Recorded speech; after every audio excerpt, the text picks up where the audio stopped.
ini kita mau memulai pujian penyembahan sebelum kita masuk kepada firman, dan kita mau tenangkan hati kita mau persiapkan hati kita di hadapan Tuhan,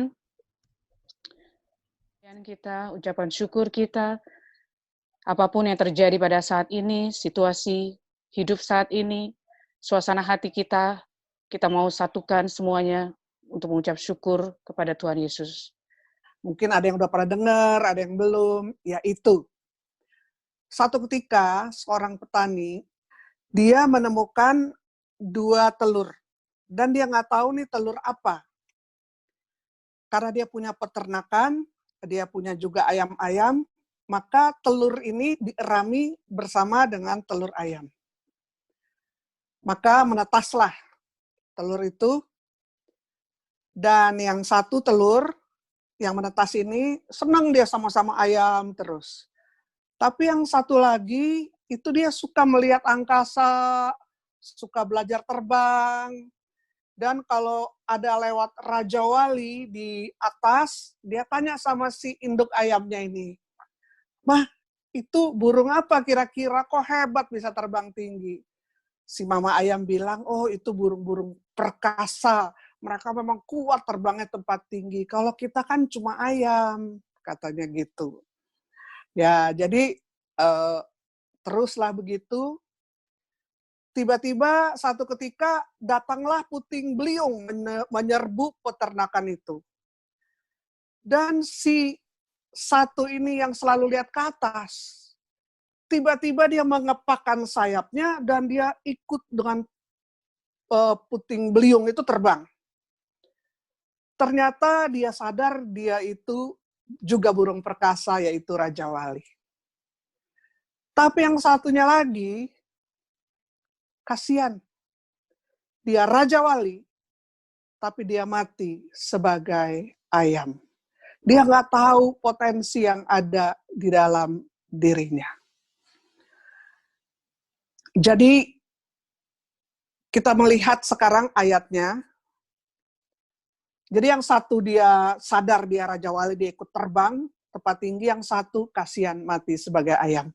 Sekarang kita akan melihat firman Tuhan dari Ulangan 32 ayat 11 dan 12.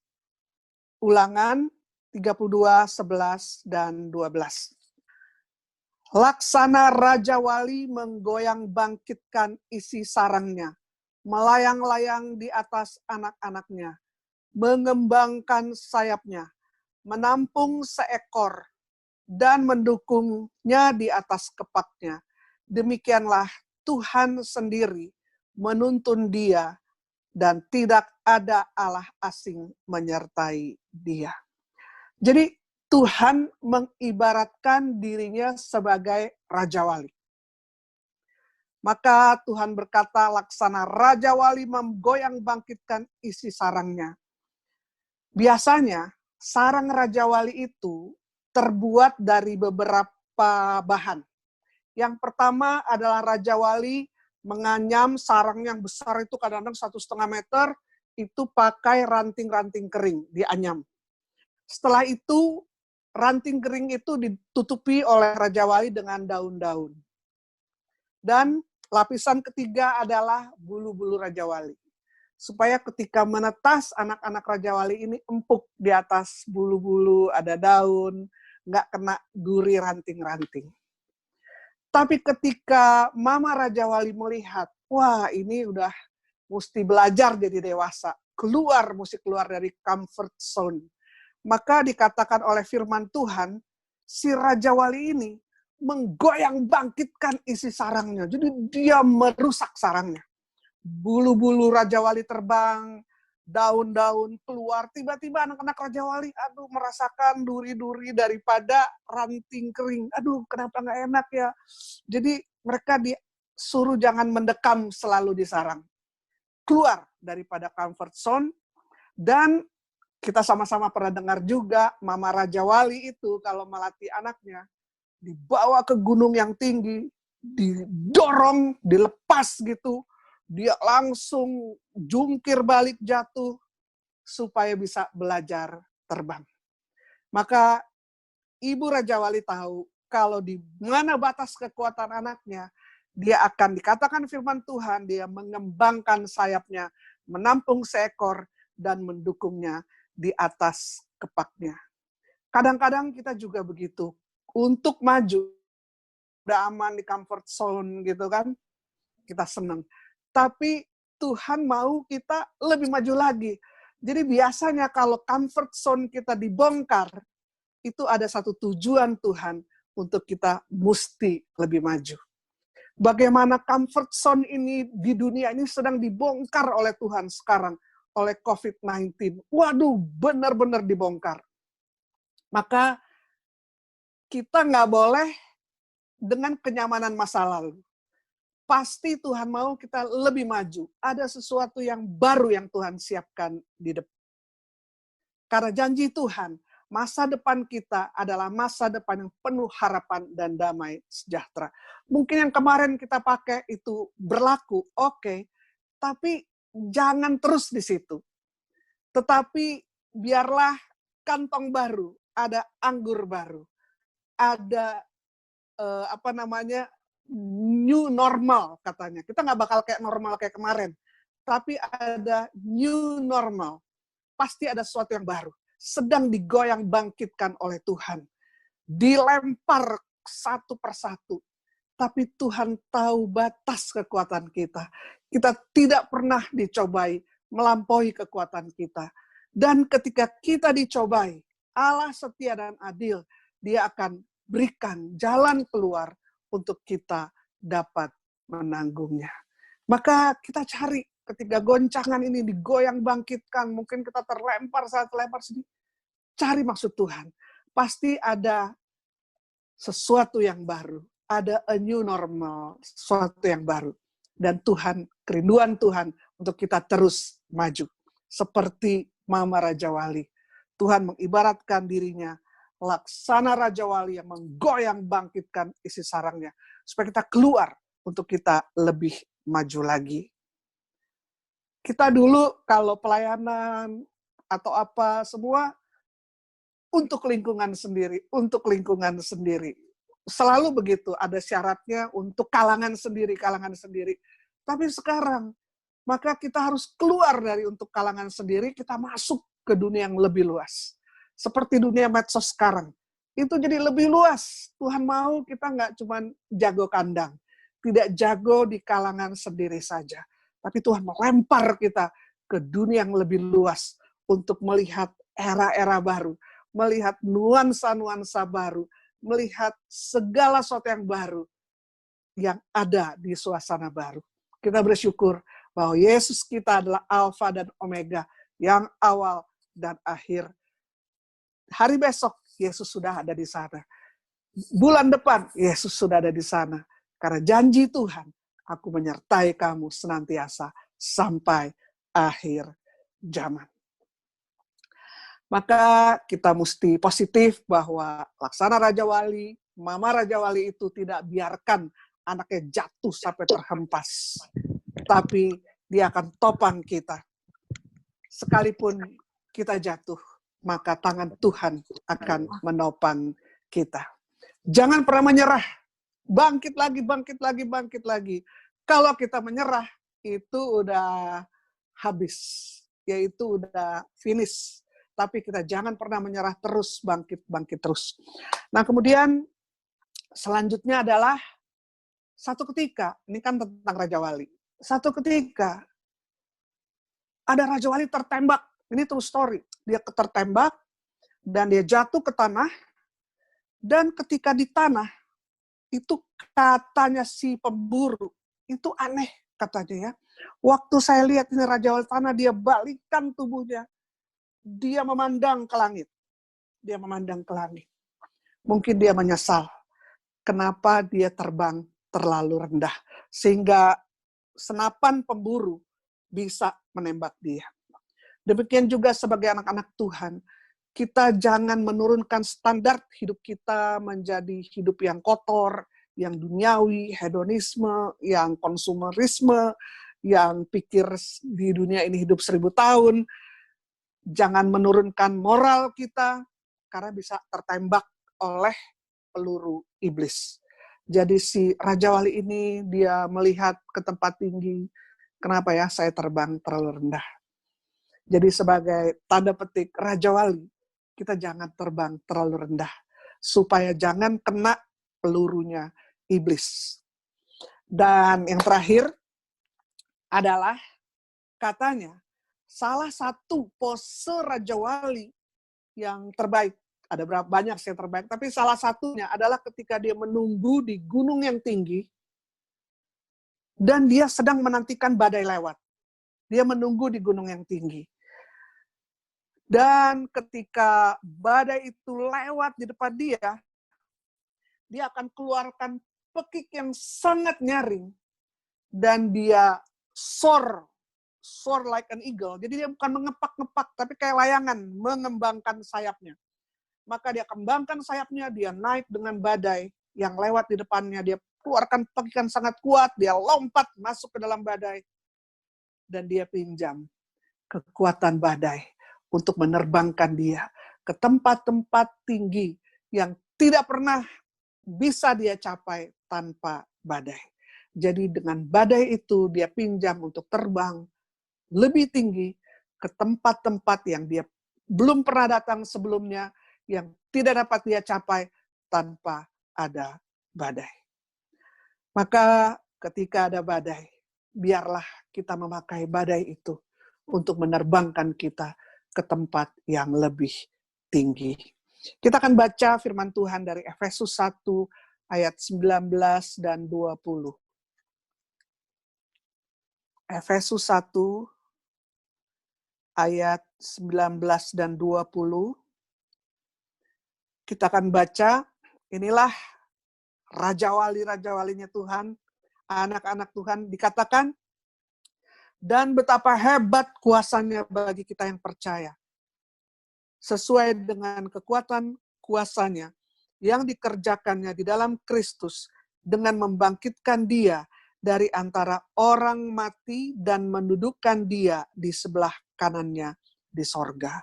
Jadi kepada kita yang percaya kepada Yesus Kristus Tuhan, dikatakan ada kuasa Tuhan yang hebat di dalam kita, yaitu sesuai dengan kekuatan kuasanya. Dan seberapa hebat kekuatan kuasanya, dikatakan yang dikerjakannya di dalam Kristus dengan membangkitkan dia dari antara orang mati dan mendudukkan dia di sebelah kanannya di sorga. Kadang-kadang saya suka terpesona atau takut juga, wah, kata Tuhan, bahwa kuasa yang ada dalam kita yang percaya kepada Kristus, itu sama dengan kuasa yang membangkitkan Kristus dari kematian, bahkan kuasa yang mendudukkan dia di sebelah kanannya di sorga. Ada kuasa yang besar di dalam kita. Sebagai anak-anak Raja Walinya Tuhan, ada kuasa yang besar. Jangan kita mati sebagai ayam. Tapi kita berani menghadapi segala puting beliung, segala badai, bahkan kita mau mengembangkan sayap kita, dan kita mau terbang ke tempat yang lebih tinggi. Kita akan tutup dengan satu ayat, Yesaya 40 ayat 31. Yesaya 40 ayat 31. Kita akan lihat, kita bisa baca bersama-sama juga. Tetapi orang-orang yang menanti-nantikan Tuhan akan mendapat kekuatan baru. Mereka seumpama Raja Wali yang naik terbang dengan kekuatan sayapnya. Mereka berlari dan tidak menjadi lesu. Mereka berjalan dan tidak menjadi lelah.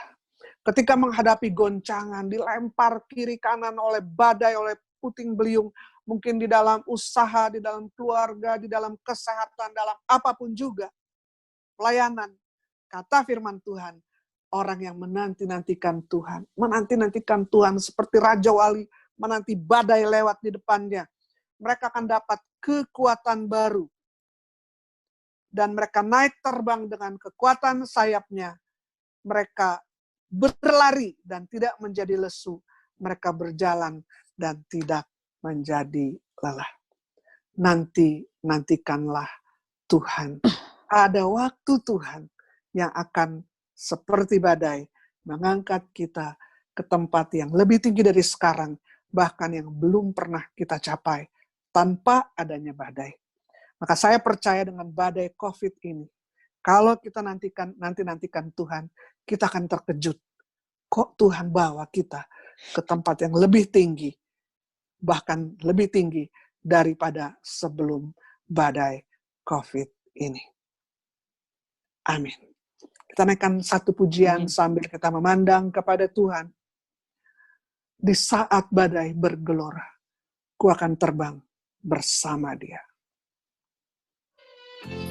Dan setelah itu kita akan berdoa. Oh, puji Tuhan. Puji Tuhan. Terima kasih Tuhan. Tenang sebab Engkau Allah kami. Engkau adalah penguasa semesta. Engkau adalah penguasa badai. Engkau adalah penguasa Tuhan Raja di atas segala raja. Kami berdoa Tuhan, pada badai COVID ini, kuatkanlah kami anak-anak-Mu. Biarlah mata kami tetap memandang kepadamu. Menanti-nantikan Tuhan. Karena barang siapa yang menanti-nantikan Tuhan, dia akan naik terbang bagai Raja Wali. Akan berjalan tidak menjadi letih dan berlari tidak menjadi lesu. Kuatkanlah setiap kami Tuhan. Kuatkanlah kami. Biarlah kami berpikir terbuka Tuhan. Bukan terbatas kaku dengan yang lalu-lalu saja. Tapi izinkanlah kami memandang, meluaskan pemikiran untuk apa yang Tuhan mau pada saat sekarang dan pada masa depan. Ketika Engkau mengeluarkan kami dari zona nyaman, maka Tuhan mau kami maju bersamamu. Bukalah pintu-pintu baru, bukalah kesempatan-kesempatan baru, bukalah bisnis-bisnis baru, bukalah pelayanan-pelayanan baru Tuhan. Dan kami naik terbang bersama dengan Tuhan. Ajaklah setiap kami Tuhan ke tempat-tempat yang tinggi melalui badai COVID ini. Dan tempat yang tidak dapat kami datangi dengan kekuatan kami sendiri. Hanya bisa lewat badai yang Tuhan izinkan kami alami. Kuatkan setiap kami Tuhan. Kami berdoa juga untuk Presiden Jokowi, untuk seluruh kabinet Tuhan, seluruh gubernur, bupati Tuhan. Kau yang berikan hikmat kebijaksanaan. Kau berikan perlindungan. Biarlah mereka boleh mengambil keputusan yang berasal daripada Tuhan. Untuk boleh bangsa ini Tuhan, boleh ekonominya tidak runtuh, tapi boleh ada terobosan-terobosan baru dan tetap bertahan dan bahkan lebih maju lagi. Kami juga berdoa Tuhan untuk kesatuan gereja Tuhan. Kami berdoa supaya antar denominasi bisa bahu-membahu bekerja sama dan saling mengasihi. Dan biarlah kami anak-anak Tuhan bisa menjadi saluran kasih, love in action, kasih nyata. Banyak orang susah yang sedang membutuhkan di sekitar kami. Terima kasih Tuhan. Terima kasih. Silakan kalau ada yang mau meneruskan doa syafaatnya, silakan. Bapak, kami mengucap syukur untuk anakmu yang kau kasihi, untuk Ibu Meka Lolong yang boleh memberikan satu peneguhan lewat kebenaran firman-Mu bagi setiap kami pada malam ini. Kami percaya Tuhan pemeliharaan dan penjagaan-Mu selalu ada untuk hamba. Engkau terus memelihara kesehatannya, Engkau terus memelihara seluruh keberadaan kehidupannya, dan terlebih pelayanannya Tuhan. Lewat kebenaran firman-Mu yang boleh Engkau taruhkan di dalam hatinya dan di dalam seluruh kehidupannya menjadi satu kekuatan dan peneguhan bagi setiap orang yang mendengar. Terima kasih Tuhan, kami percaya Engkau terus membawa anak-Mu ini juga terbang tinggi bagai Raja Wali. Untuk itu kami mohon. Kabulkanlah doa kami ya Tuhan. Bapa di surga, apapun yang kami alami saat ini, Engkau sudah izinkan kami alami ini untuk membawa kami terbang semakin tinggi lagi, semakin tinggi di hadapan-Mu. Tolong Tuhan, biarlah firman-Mu ini menjadi kekuatan bagi kami. Kami tidak takut untuk jatuh terlena, tapi kami tetap akan bangkit dan Engkau yang akan membawa kami terbang semakin indah di hadapan-Mu. Kami mohon. Kabulkanlah doa ya kami ya Tuhan. Terima kasih Tuhan, Engkau sungguh Allah yang baik, Allah yang mengerti beban-beban kami, Allah yang mengerti keadaan kami. Untuk itu Tuhan, kami tahu bahwa kami harus tetap berdiri tegak, berdiri teguh, berdiri tegak Tuhan, untuk memandang Engkau, memandang salib-Mu Tuhan, sehingga beban yang Engkau bawa melalui kayu salib itu menjadi kekuatan kami, bahwa kami tahu kami tidak sendiri, tapi kami bersama Engkau Tuhan Yesus. Tolong kami Tuhan. Untuk itu kami mohon. Kabulkanlah doa kami. Mari saat ini kita arahkan tangan kita ke layar kita. Kita mau saling mendoakan teman-teman kita. Biarlah kekuatan daripada Tuhan menguatkan kami semua. Berkat-Mu Tuhan, damai sejahtera-Mu, sukacita-Mu Tuhan, ide-ide baru, kreativitas baru Tuhan tercurah pada setiap kami Tuhan. Kuasa Roh Allah Roh Kudus menghibur yang susah, mengangkat yang berbeban berat. Dalam nama Yesus ada kelegaan daripada Tuhan. Terima kasih Tuhan Yesus. Biarlah kasih-Mu tercurah Tuhan, kuasa-Mu tercurah dalam nama Yesus, dalam nama Yesus. Kita akan tutup seluruh rangkaian doa kita pada malam hari ini dengan Tuhan ajarkan sendiri untuk kita semua. Bapa kami yang ada di surga, muliakanlah nama-Mu, datanglah kerajaan-Mu, jadilah kehendak-Mu di atas bumi seperti di surga. Berilah kami rezeki pada hari ini. Ampunilah kesalahan kami, seperti kami pun mengampuni bersalah pada kami. dan Janganlah masukkan kami dalam pencobaan, tapi bebaskan kami dari yang jahat. Kemuliaan kepada Bapa, Putra dan Roh Kudus, seperti pada permulaan, sekarang, selalu, dan sepanjang segala abad. Amin. Amin. Dalam nama Bapa dan Putra dan Roh Kudus. Amin. Terima kasih Kak Maike, waktunya. Sekali lagi terima kasih.